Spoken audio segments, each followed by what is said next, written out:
स्वागत है अपने सबके ठग कार्टून्स में। हम छी नौटुनकी आई फिर एकदम मजेदार वीडियो लगा आयल छी। हाँ, एक और बात, अहाँ सब यदि ललका बटन दबा कर सब्सक्राइब नहीं केने हेबै तो अवश्य कर देबै। आ जे सब सब्सक्राइब कर चुकल छी उनका सबके बहुत बहुत धन्यवाद।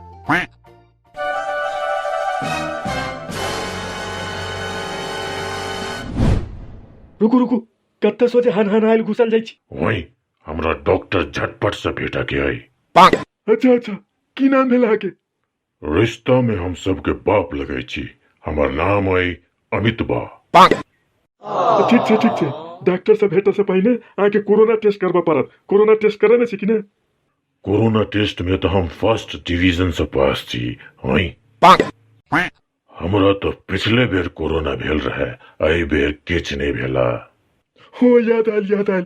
अहाँ पिछला बेर थारियो पिटली, शंखो फुकली, दियो बारली आ तैयो लाग गेल रहे नहीं। चुपचाप अपन कंपाउंडरी संभाल, दोसर के घर में ना हुलकी नहीं मार। चपाट कहीं के। सॉरी, हमरा माफ कर दू। जाओ डॉक्टर साहब भीतर छथिन।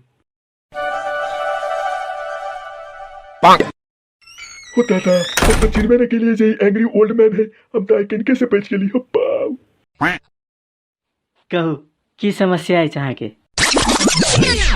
की कहू डॉक्टर साहब, खाए से पहले मुंह खुल जाइए, खा लै छी तो पेट भर जाइए, सुता जाइ छी तो नींद लग जाइए। तहन तऽ भोरे उठते झर्रा लागि जाइत होइत, पानि पीबते प्यास मुझा जाइत होइत, दौड़ते थाकि जाइत होएब, आ कीदन करैत होएब तऽ कीदन भऽ जाइत होइत। हाँ डॉक्टर साहब, अहाँ ठीके कहलिए, हमरा ई सबटा कष्ट है। तहन तऽ अहाँके ई सबटा लक्षण कोरोना के अछि। मने फेर हमरा कोरोना भऽ गेल? हाँ जी श्रीमान, आब अहाँके अस्पताल में भर्ती होबऽ पड़त। बुझाइए कोरोना पेशेंट के इलाज करैत करैत ई डॉक्टर बा के अपनो दिमाग फेल भऽ गेल छै।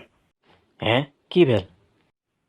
किछु नहीं डॉक्टर साहब, हमर किछु अंतिम इच्छा सब बाकी रह गेल अछि, ओहिके पूरा कऽ कऽ अबै छी, तहन अस्पताल में भर्ती भऽ जायब। हैं? तो केहन लागल वीडियो अहाँ सबके? जेहन लागल हुए एक कमेंट में अवश्य लिख देबै नीचा में, आ लाइक सेहो कर देबै। तहन अहाँ सब नीक जकाँ रहू। बाय बाय।